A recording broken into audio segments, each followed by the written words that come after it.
Bom, muito bem, vamos então dar início à nossa EBD, que é a terceira aula de Segunda Tessalonicenses.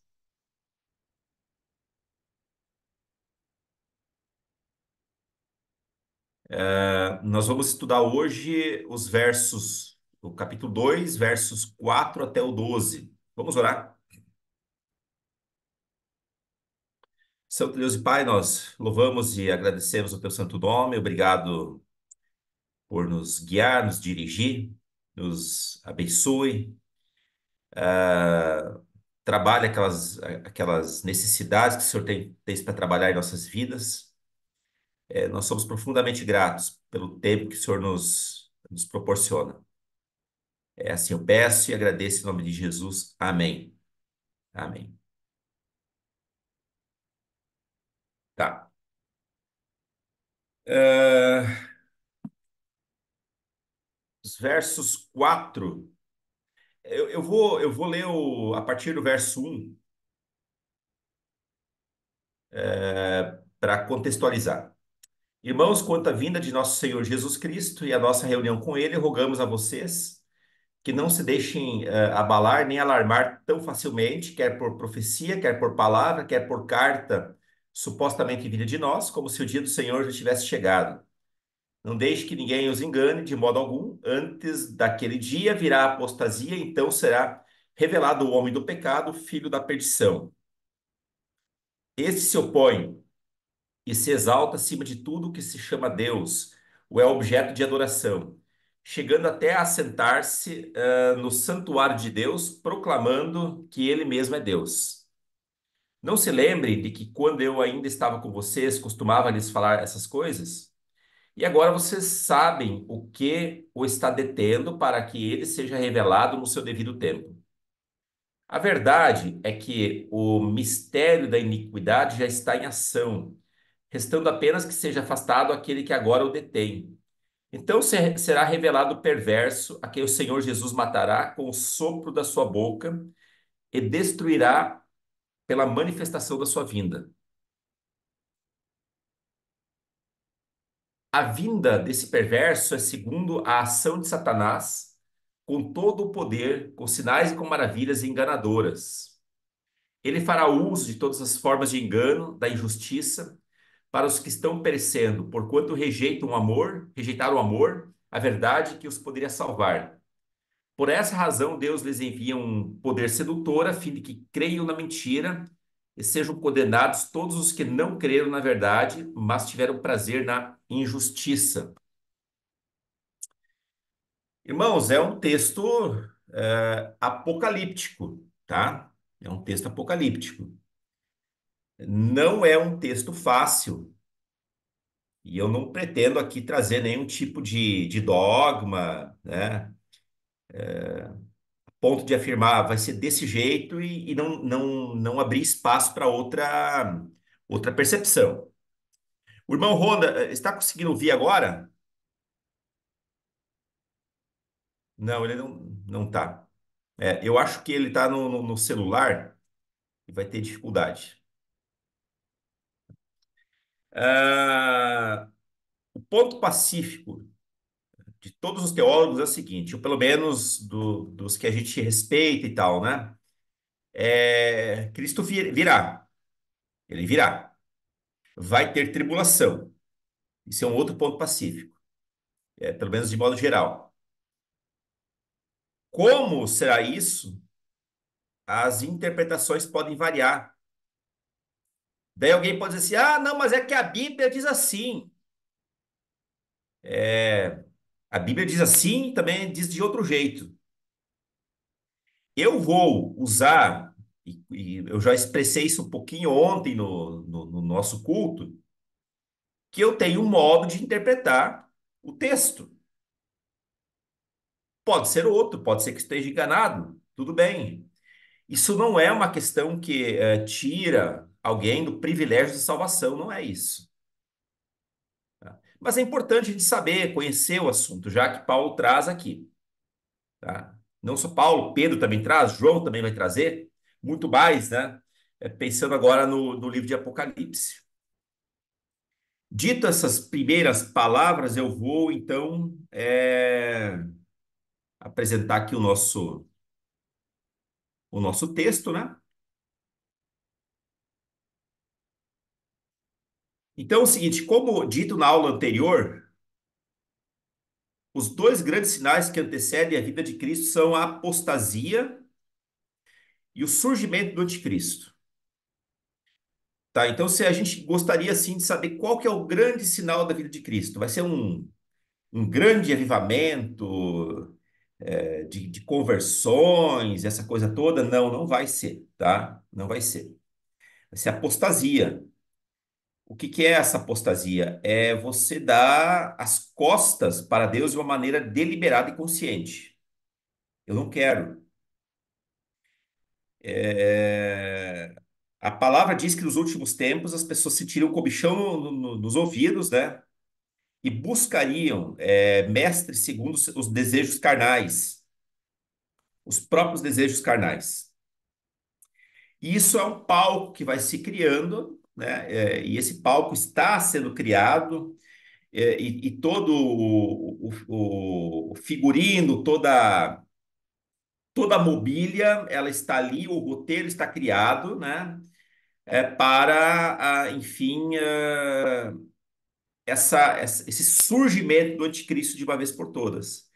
Já tiveram anticristos na história, muitos anticristos já surgiram na história. E o apóstolo João vai falar sobre isso. Mas virá o anticristo, que é ali talvez a figuração, ou a encarnação de todo o mal. Paulo trata-o como homem do pecado e filho da perdição. O apóstolo Paulo não utiliza a expressão anticristo no texto dele. Isso é uma expressão muito mais joanina, muito mais de João. Mas sabemos que o homem do pecado, que isso vai ser revelado, é o anticristo. Então são palavras equivalentes. Tessalonicenses. E ele virá como um enganador. Isso. Ele virá como enganador. O irmão Roda, o senhor conseguiu entrar? Está conseguindo ouvir agora? Estou ouvindo, sim. Estou Perfeito, que ouvindo. bom. Eu, Que bom. eu liguei para o Rodrigo e ele me deu uma dica aí que eu não sabia. Ah, que joia, graças a Deus, viu? Que bom. Eu estou sem internet em casa, então estou usando o celular pelo 4G. Eu nunca uso isso, mas dá tudo certo. Pode continuar, pastor. Obrigado. Muito bem, tá? Então, esse anticristo, esse enganador, ele virá dizendo ser o próprio Cristo. Desse modo, ele vai obter a adoração do povo e vai se assentar no santuário de Deus, ou no templo de Deus, proclamando ser ele mesmo o próprio Deus, né? Aqui o texto diz que ele vai se assentar no santuário de Deus. Vocês estão lembrados que já desde a época do tabernáculo, e também na construção dos templos, havia ali um local sagrado, o Santo dos Santos, né? Onde Deus ali se revelava e essa questão toda. Então, entende-se que haverá um templo, o terceiro templo que vai ser construído. Temos guerras, né? Hoje tem lá uma mesquita no local do templo, e o que restou do templo são aquele muro das lamentações que os judeus usam para fazer ali as suas orações. É, Vai haver um novo templo, tá? E tem que ser em Jerusalém. E esse homem do pecado, esse anticristo, ele vai se apossar desse local santíssimo, sumamente sagrado. Esse local em que Deus se revelou na plenitude no passado, né? Se a gente puder usar essa expressão. E ele vai obter a adoração do povo, porque ele vai se apresentar com sinais e maravilhas, conforme a gente vai ver logo mais.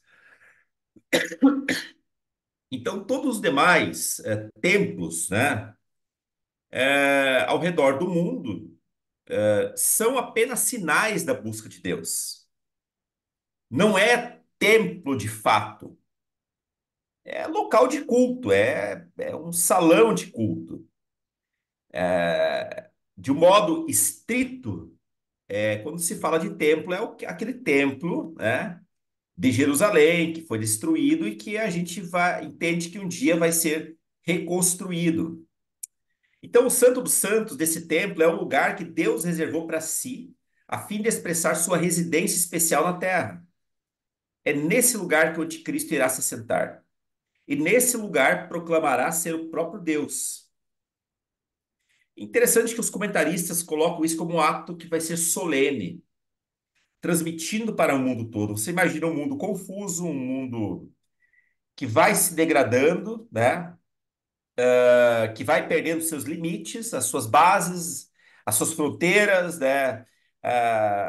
Uma angústia generalizada, ninguém mais sabe o que fazer, e daqui a pouco surge alguém com muito poder, que vai ter esse poder de unificação do mundo, né? E é uma pessoa. Aqui a ideia que vai ficar clara para todo mundo é que não existe esse Deus transcendente que a gente adora. O homem é Deus. Essa ideia de que o homem é a medida de todas as coisas, esse homem que é Deus, e que será representado pelo filho da perdição. Somente a igreja reconhecerá esse engodo. Verde de Bord faz, então, depois uma contraposição ao anticristo, ao citar as características de Cristo, que faltou um S aqui na característica, tá? Então, aí você pergunta, mas, pastor, o anticristo não vai ser revelado na grande tribulação dos 7 anos? Não. Não na percepção que eu tenho e tantos outros têm também, tá? Ele vai ser apresentado no momento em que o mal vai estar maduro, como aquela ideia de um fruto que já se desenvolveu, está se desenvolvendo, ele está ficando maduro. Quer dizer, o mal, ele não atingiu a sua potência completa ainda. Falta algo, falta um pouco para isso, né? E a igreja vai passar, sim, por isso. Os que estiverem vivos até lá, não sei se daqui 10, 20, 50, 200 anos, né? Mas a igreja vai. A igreja que sobreviver a esse tempo, ela vai passar por isso, tá? Talvez vivemos os princípios das dores, talvez ainda não, talvez os princípios das dores ainda vão chegar, né? Mas esse homem do pecado, ele vai surgir. E aí o Werner de Boer, ele faz uma contraposição ao anticristo, citando características de Cristo e que esse anticristo depois ele vai perverter tudo. Diz assim, Jesus o Cristo é caracterizado pela circunstância de que justamente, como eterno Filho de Deus, coeterno com o Pai, ele vive em total subordinação ao Pai. O anticristo não é subordinado a nada e a ninguém. Então, não podendo nem pretendendo fazer nada por si mesmo, obediente até a morte, sim, até a morte de cruz, cujo alimento é cumprir a incumbência divina, cujo coração vive inteiramente na prece e ação do Pai. Teu nome, teu reino, tua vontade. Vamos lembrar que essa é a oração do Pai Nosso. Venha o teu reino, seja feita a tua vontade. O anticristo deseja que a própria vontade seja feita. Então, por isso, Jesus, o Cristo, já desde criança se apresentava reverente e feliz, familiarizado com o templo como lar e propriedade do Pai.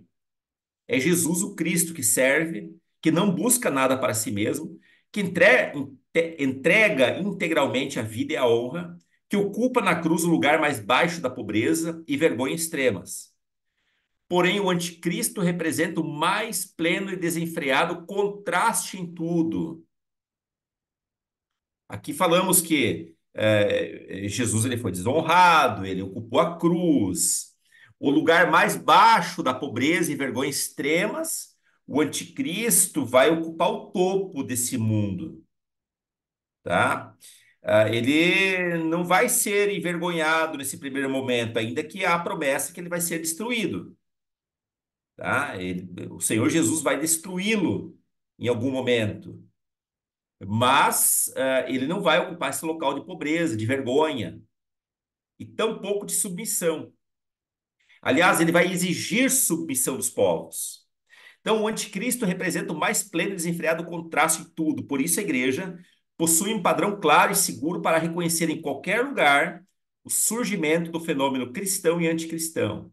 Então, como eu sei que é o anticristo que opera e que vai operar? Pelo modo como ele se apresenta, pela forma do discurso, pelo jeito de manipular, pelos fenômenos que ele vai apresentar e, sobretudo, pelo objetivo dos fenômenos que ele vai apresentar.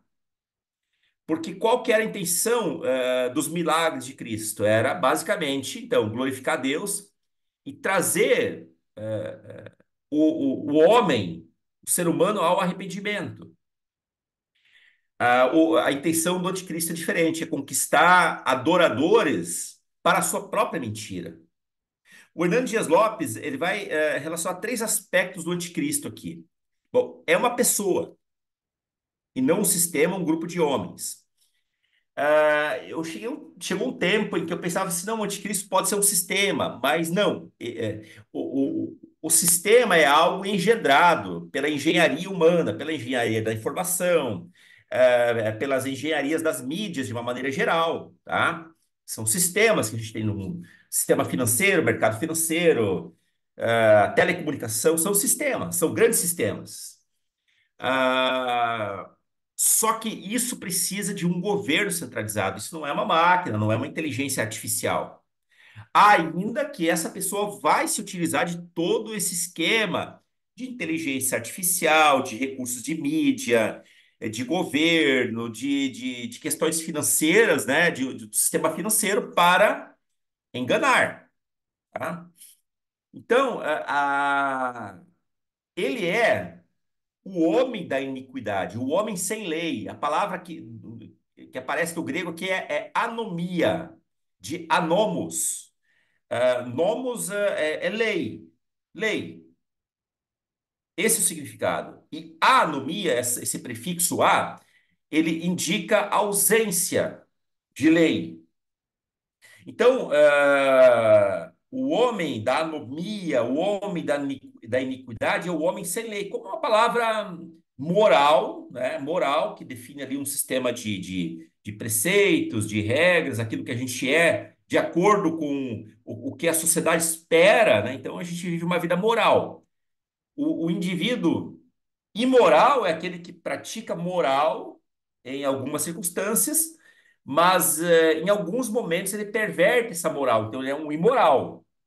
Agora, o amoral, ele tem ausência de moral, ele perverteu tudo, tá? É o maior grau dessa falta de moral seria a amoralidade, não a imoralidade, tá? Então, o anomista é esse, é o amoral na sua plenitude, é o homem da iniquidade, aquilo que perverte toda a lei, e que aqui é traduzida por iniquidade, que descreve a condição de quem vive de modo contrário à lei. Então, o anticristo é a própria personificação da rebelião contra as ordenanças de Deus, né? E a gente então poderia pegar, resumir todos os mandamentos em dois: ama a Deus sobre todas as coisas, né? Com todas as suas forças, essa questão toda, né? Então ele não ama a Deus. Então ele já perverteu o primeiro grande mandamento. E ama o próximo como a si mesmo. Ele não ama o próximo. Ele ama a si próprio, tá? Então, será um ser extremamente narcisista, talvez psicopata, uma conduta psicopata aqui, cruel. Então, esse homem da iniquidade realizará todos os sonhos de Satanás. Ele é o filho da perdição, isso é uma outra característica. Não apenas o seu caráter é completamente corrompido, mas o seu destino está definido, o seu destino vai ser morte, no final das contas. Será que o anticristo já vive entre nós? Se ele se manifestar nessa geração, ainda, pode ser que ele seja ainda uma criança, um adolescente, que está sendo treinado, pode ser que ele vá nascer ainda, né? Mas isso vai acontecer de algum modo. Ele é iníquo, ele será um homem corrompido em grau superlativo. Quando a gente pensa em grandes figuras maléficas do nosso tempo, a gente poderia citar ali Adolf Hitler, né? Seria ali uma forma de um anticristo, né? Poderíamos citar Mao Tse-tung, que por conta das suas políticas de governo, milhões de pessoas morreram, né? Poderíamos citar Stalin, né? O comunista soviético que também com uma mão de ferro matou muitas pessoas, né? Mas esse aqui, ele pratica o mal numa forma superlativa, algo que jamais se viu anteriormente.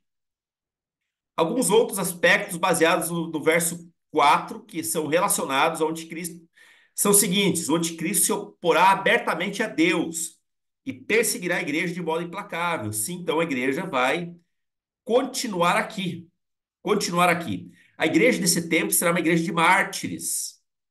Os crentes fiéis preferirão morrer a apostatar. E aí, Apocalipse 12, verso 11, diz o seguinte: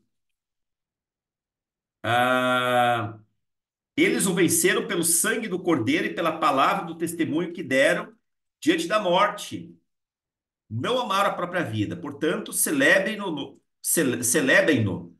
os céus, ó céus, e os que nele habitam. Então, essas pessoas elas vão ser martirizadas.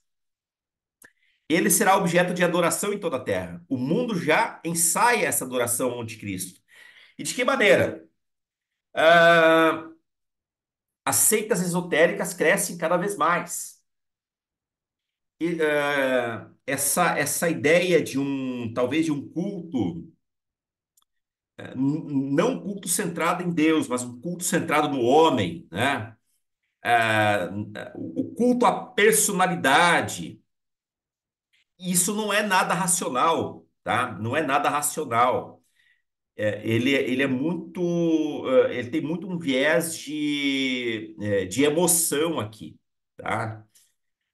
Então, as seitas esotéricas crescem, elas apelam ali para sensibilidades corporais, o próprio satanismo, o cultismo. E aqui no limite, o culto à personalidade ao outro é a si mesmo. Quer dizer, o homem agora, ele busca sim ser cultuado, né? Eu já falei aqui sobre isso, eu sei que é um exemplo meio fraco, até bobo, mas o camarada que vai na academia e fica se contemplando por meia hora, né? Diante do espelho.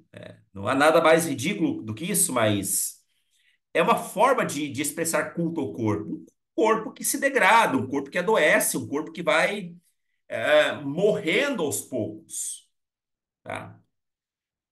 Mas aí é mais um ensaio para a vinda desse ser tão terrível.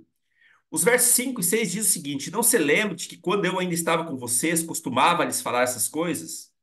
E agora vocês sabem o está detendo, para que ele seja revelado no seu devido tempo. O apóstolo Paulo apela agora para a memória dos irmãos da igreja de Tessalônica. Ele não apela para sentimento, é cabeça, é razão. Ele pregou sobre a segunda vinda de Cristo. Paulo pregou sobre isso. Agora, diante do anúncio da iminente vinda de Cristo, tudo que havia sido pregado cai no esquecimento. E ele precisa agora relembrar tanto aquilo que ele disse de uma maneira pessoal, mas também pela carta anterior. Eles deviam saber que o ápice do mal ainda estava por vir. Porque na cabeça dos tessalonicenses, Cristo já tinha vindo. Porque eles estavam passando por uma grande situação ali extremamente complicada, e talvez na cabeça deles, olha, será que estamos passando pela tribulação? Calma aí, Jesus ainda não veio. Eu, Paulo, estou aqui escrevendo para vocês, né? Se Cristo tivesse vindo, eu teria sido levado junto com ele. Então eles deviam saber que o ápice do mal estava por vir, mas o tempo ainda não era oportuno, como agora, talvez o século XXI ainda não é. Muito embora possa haver um repentino amadurecimento do pecado, do ápice do mal, né? Quem já viu essa coisa de cultivo de árvore frutífera sabe que depois que a fruta se formou, poucos dias, poucas semanas restam agora para ela amadurecer, né? Você vai lá, compra um mamão no mercado, ele está verde ainda. Dentro de 2, 3 dias ele está amarelo já, quase bom para o consumo. Mas quem olha assim, poxa, tudo já está pronto, é verdade, mas falta alguma coisa ainda. É porque ainda o pecado não atingiu a sua plenitude. Quando eu falo em pecado, eu não estou falando daqueles pecados secretos que às vezes a gente pode alimentar no coração, aquelas coisas que a gente comete. É o pecado na sua essência, na sua, vamos dizer o seguinte, na sua essencial rebelião contra Deus, na sua negação deliberada em relação a Deus, e que vai se manifestar pela perseguição da igreja. É por isso que a gente precisa pregar.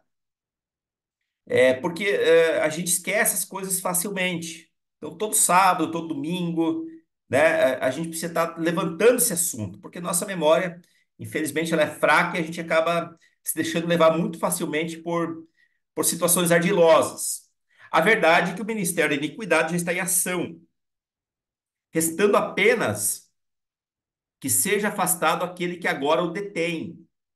Então será revelado o perverso, a quem o Senhor Jesus matará com o sopro da sua boca e destruirá pela manifestação da sua vinda. Então nós temos alguns elementos aqui que antecedem a vida de Cristo. Apostasia, nós já falamos sobre isso, e o surgimento do anticristo. Só que, para acontecer o surgimento do anticristo, precisa ser afastado aquele que o detém. O que que é isso? O que que é isso?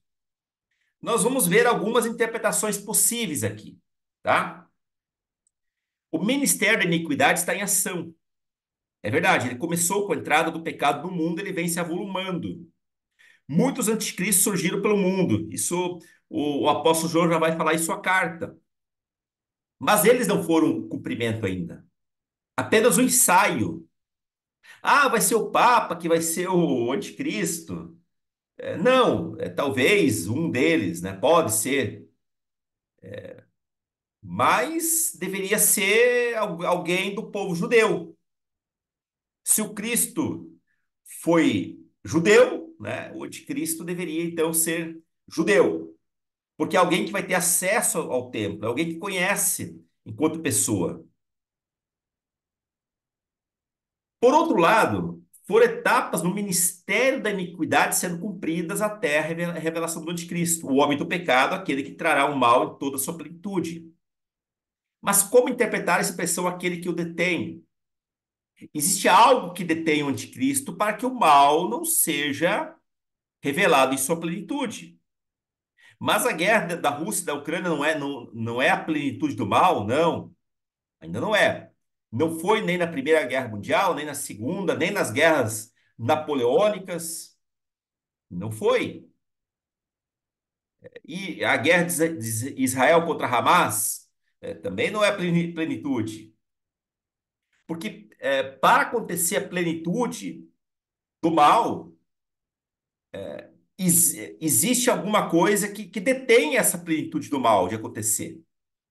E o que seria isso? Então, uma das interpretações possíveis seria que o Espírito Santo detém o advento do mal em toda a sua plenitude. Nessa interpretação, enquanto a igreja estiver no mundo, o anticristo não se manifesta. Significa que a igreja não passaria aqui pela grande tribulação. O problema dessa forma de interpretar é que o dia do Senhor ocorreria muito tempo depois do nosso arrebatamento. Aí sim caberia aquela ideia de que, olha, a igreja é levada, né? O Espírito Santo é tirado, o anticristo vem, acontece os anos ali de tribulação, os 7 anos, depois é estabelecido ali o milênio.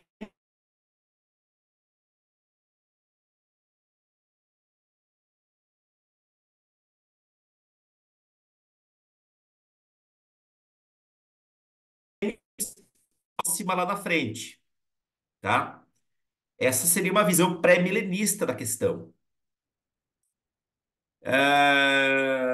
A questão é que Paulo não tratou disso aqui. Outra solução proposta por Verde de Boer seria o seguinte: e aquele que detém teria sido para Paulo um grande príncipe dos anjos, sobre o qual podia dispor de revelações específicas, do mesmo modo, do mesmo modo como Daniel as obteve, segundo o capítulo 10 do seu livro. Então, o que que detém? Um anjo, né? Um anjo com um grande poder, com grande força enviado por Deus que detém a vinda desse anticristo. É possível? É claro que é possível, né? Um ser angelical que para o qual foi outorgado esse poder de deter a presença desse ser maligno. Outro modo de pensar é que o próprio Deus o detém, pois o tempo para a revelação do mal ainda não chegou. Ainda não chegou. Vamos ver, não se lembra de quando eu ainda estava com vocês? Costumava lhes falar essas coisas e agora vocês sabem o que eu está detendo para que ele seja revelado no seu devido tempo. Então, o próprio tempo é um paradigma importante que detém. Não chegou a hora. Então, é o próprio Deus que o detém, pois o tempo para a revelação do mal ainda não chegou.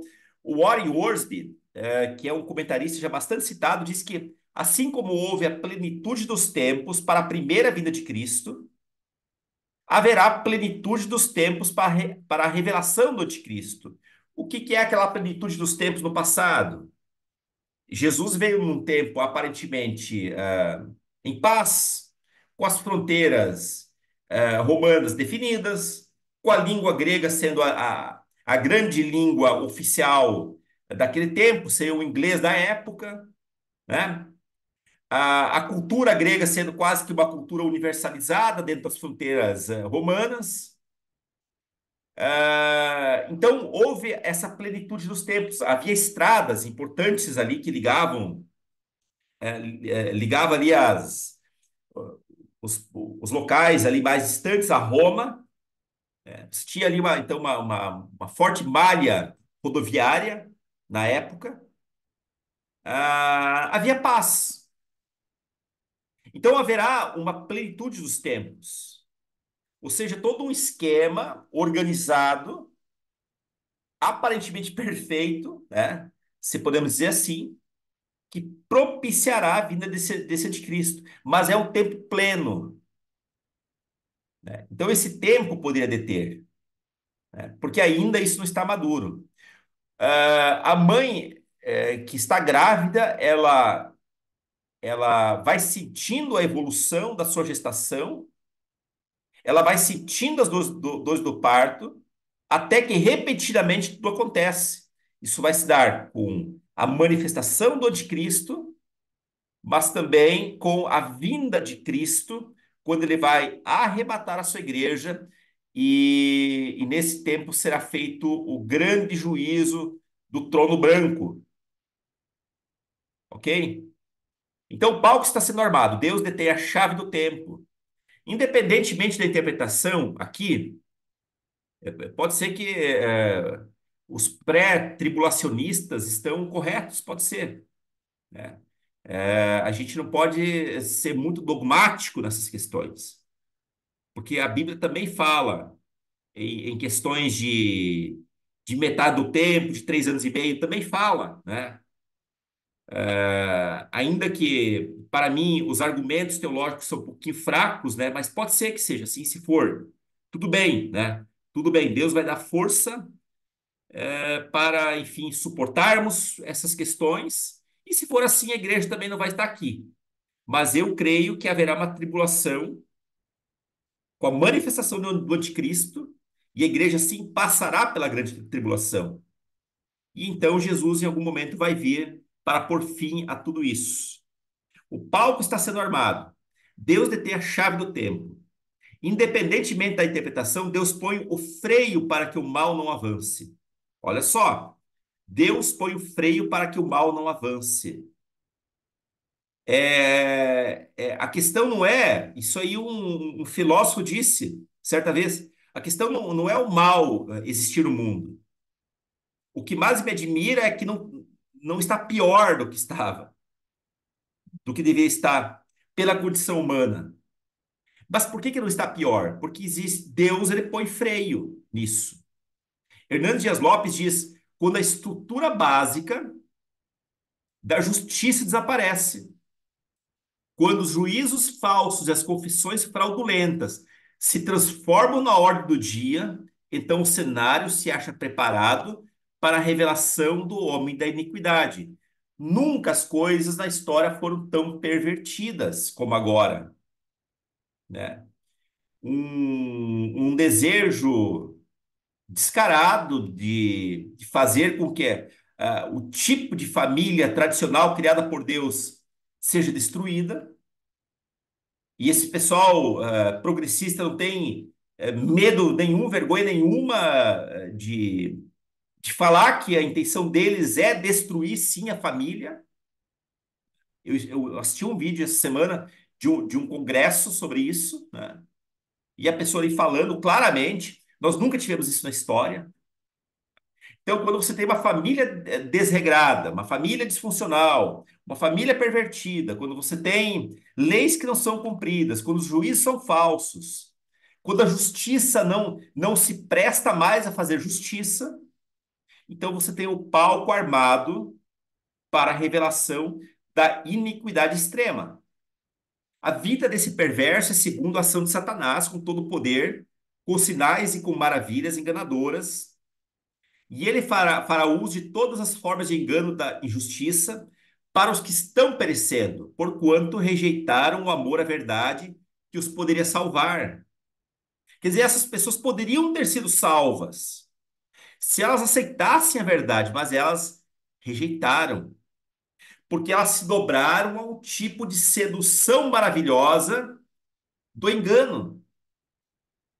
O anticristo virá no poder de Satanás. Os milagres que fará ocorrerão pelo poder de Satanás. Quando Jesus esteve na primeira vez no mundo, ele fez sinais e maravilhas, é verdade. Ele, inclusive, ressuscitou mortos. Os objetivos eram glorificar a Deus e mostrar que ele próprio era o Messias prometido, o próprio Filho de Deus.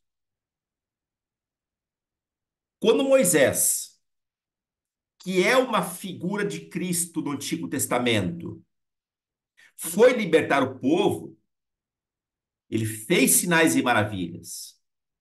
A questão é que os magos da época fizeram simulacros dessas maravilhas, imitando o que Moisés fez. Só que o simulacro tem um limite. Ou houve coisas que eles não conseguiram realizar. O fato é que o anticristo usará também desses poderes sobrenaturais a fim de seduzir pessoas, incluindo o simulacro da ressurreição registrado por João em Apocalipse 13, versos 2 e 12 a 14. Eu vou fazer uma rápida leitura aqui desse texto. Apocalipse 13, verso 2 diz o seguinte. A partir do 1 já, vai. Vi uma besta que saía do mar. Tinha 10 chifres e 7 cabeças, com 10 coroas, uma sobre cada chifre e em cada cabeça um nome de blasfêmia. Tá? A besta que vira semelhante a um leopardo, mas tinha pés como os de urso e boca como de leão. O dragão deu à besta o seu poder, o seu trono e grande autoridade. Né? O dragão, Satanás, deu à besta, né? Ao anticristo, o seu trono e grande autoridade. E agora os versos 12 a 14. Exercia toda a autoridade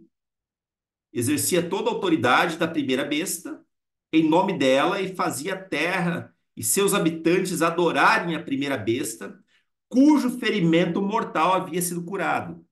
Então vemos aqui uma besta, né, que vai ressuscitar, né?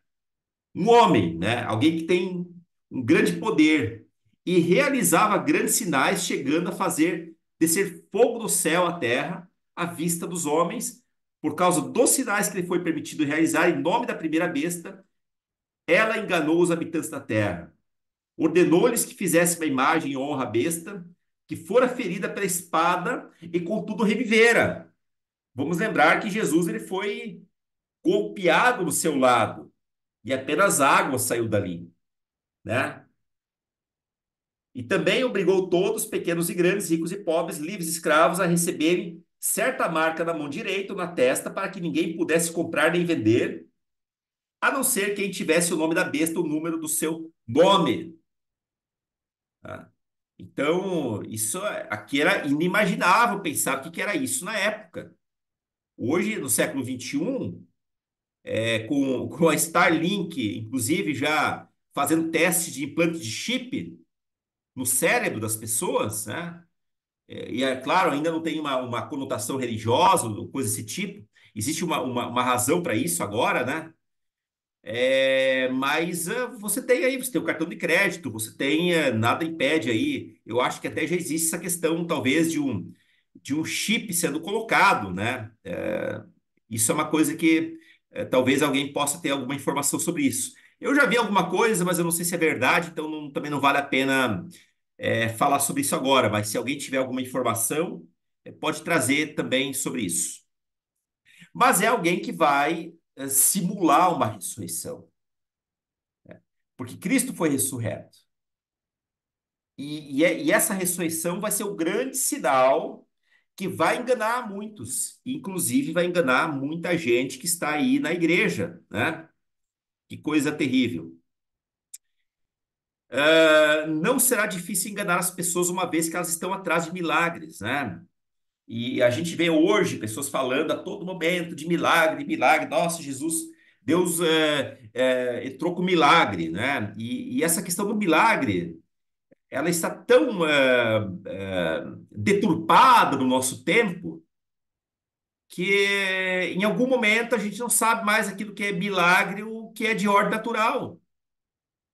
O camarada, ele foi para o hospital, ele passou por uma cirurgia, e aí se coloca, isso inclusive em grupos de oração, Deus agiu com milagre. Querido, Deus não agiu com milagre. Ele abençoou, mas ele não agiu com milagre. Porque foi uma ação natural humana, teve ali o bisturi, teve anestésico, teve uma série de aparatos científicos, médicos, mas Deus abençoou.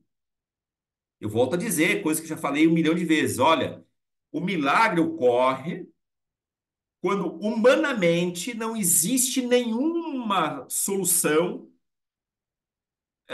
para uma determinada situação. Quer dizer, Jesus ele realizou milagres, as pessoas não enxergavam e ele curou o cego de nascença. Hoje, se a pessoa vai no oftalmologista fazer uma cirurgia de catarata, aquilo não é milagre, aquilo ali é ciência humana, mas com a bênção de Deus.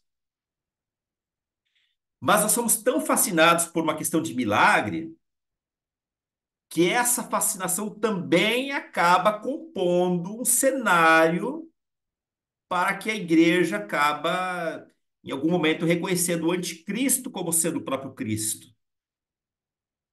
Então, nós precisamos começar a acertar os termos para que nós não sejamos enganados lá na frente, certo? Uma determinada mulher não podia ter filhos e ela fez reprodução assistida. E eu já escutei depoimentos. Deus operou milagre. Não, Deus não operou milagre. Aquilo foi reprodução assistida, né? Foi fertilização in vitro. Foi o uso da ciência, mas não foi milagre. Milagre é o que nós temos relatados na Bíblia. O nascimento virginal de Cristo foi milagre, né? É quando as mulheres lá dos antigos patriarcas, né? É, não podiam ter filhos, Deus operou com milagre. E ainda hoje nós temos milagres. Só que às vezes nós somos tão seduzidos por uma questão de milagre que isso vai entrando, vai introjetando, e um dia vai vir um anticristo, vai apresentar pseudo-milagres, e muitas pessoas vão se dobrar a isso, porque são fascinadas por isso, porque deixaram a razão de lado. Então, os termos precisam ser bem definidos, quer gostemos ou não disso. Os milagres são reais, sim, queridos.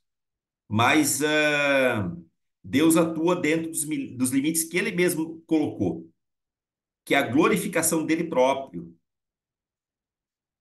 Esses milagres que o anticristo vai promover, pode ser que sejam verdadeiros, pode ser que sejam simulacros, né? Ali usando de tecnologias, né? Mas pode ser que vão ser reais. Mas o intuito é levar as pessoas a crerem em mentiras.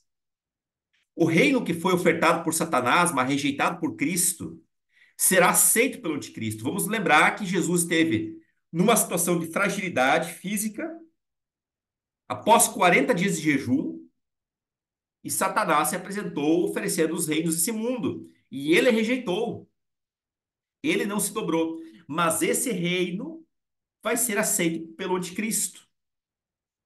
E ele vai governar com extrema crueldade e controle. Apocalipse 13, versos 16 e 17, diz que ele obrigou todos, pequenos e grandes, ricos e pobres, livres e escravos, a receberem certa marca na mão direita ou na testa, para que ninguém pudesse comprar nem vender, a não ser quem tivesse a marca, que é o nome da besta, ou o número do seu nome. Jesus nunca obrigou ninguém a fazer isso.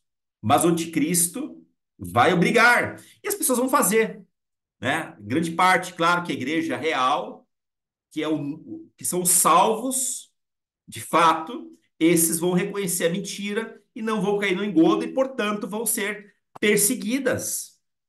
Elas não vão poder comprar, não vão poder vender, porque elas não aceitarão aquela proposta de serem marcadas pelo número da besta, proposta aqui pelo grande líder mundial. Hernandes Dias Lopes diz que as seitas heréticas, o misticismo, o secretismo de muitas igrejas pavimentam o caminho para a chegada do anticristo. A gente vive um cristianismo extremamente místico hoje em dia, né? Extremamente emocional hoje em dia.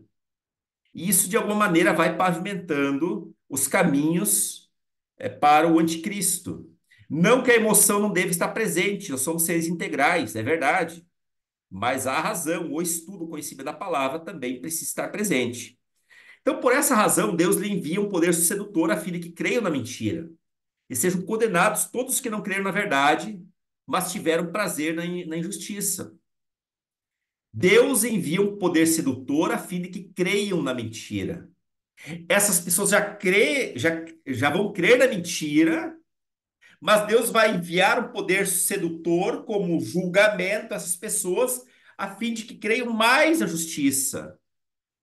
Pegando um paralelo, Faraó endurecia o coração contra Moisés e o seu povo e contra o próprio Deus, e Deus endurecia o coração já endurecido de Faraó. O mesmo vai acontecer no advento do anticristo.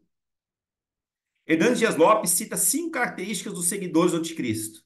Eles não acolhem o amor de verdade, por isso vão apostatar. Eles vão voltar as costas. Eles não dão crédito à verdade. Desse modo, não serão julgados pelo pecado da ignorância, mas pelo pecado de uma rejeição consciente da verdade que desprezaram. Então, não é que eles nunca ouviram falar do amor, da verdade de Cristo. Não, é que eles rejeitaram de maneira consciente. Eles se deleitam na injustiça. Eles têm prazer com a injustiça. No Evangelho de João 3:19, temos o seguinte registro: o julgamento é este, que a luz veio ao mundo. Quem que é a luz? Cristo. E os homens amaram mais as trevas do que a luz, porque as suas obras eram más. Eles serão entregues por Deus à operação do erro. Trata-se da sentença de Deus aos que apostataram da fé. Então, eu rejeito, e pelo fato de eu rejeitar, eu vou ser entregue ainda mais à operação do erro. E por fim, eles serão julgados e condenados. O destino dos seguidores do anticristo será o mesmo do dragão e do anticristo, ou seja, o lago de fogo, de acordo lá com Apocalipse capítulo 20, versos 10 e 15. Muito bem, esse é o nosso estudo de hoje. Vocês podem fazer as suas considerações agora, tá? Eu vou fazer o cancelamento aqui da nossa gravação.